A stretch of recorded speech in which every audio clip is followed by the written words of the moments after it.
Top quality और consistent performance के लिए सिर्फ सिल्वर पंप नाम याद रखना। સમાચાર પંચમહાલમાંથી કે જ્યાં સુપ્રસિદ્ધ યાત્રાધામ પાવાગઢ ખાતે રોપવે સેવા બાધિત થઈ રહી છે। પવનની ઝડપ વધુ હોવાના કારણે રોપવે સેવા ખોરવાઈ રહી છે। છેલ્લા 4 દિવસથી વધુના સમયથી સવારના સમયે પવનની ઝડપ વધુ હોવાથી સવારના સમયમાં રોપવે સેવા બંધ રહે છે। સવારના સમયમાં રોપવે સેવા બંધ રહેતા પાવાગઢ ખાતે આવતા દર્શનાર્થીઓ તેમજ વેપારીઓને પગથિયા ચડીને જવાનો વારો આવ્યો છે। પવનની ઝડપ ઓછી થતા રોપવે સેવા પુનઃ શરૂ કરવામાં આવશે। યાત્રાધામ પાવાગઢ ખાતેથી આ સમાચાર મળી રહ્યા છે। પવનની ઝડપ વધુ છે જેના કારણે રોપવે સેવા ખોરવાઈ છે।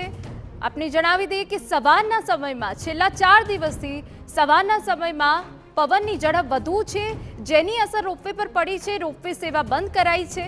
દર્શનાર્થીઓ તેમજ વેપારીઓને હાલાકી થઈ રહી છે।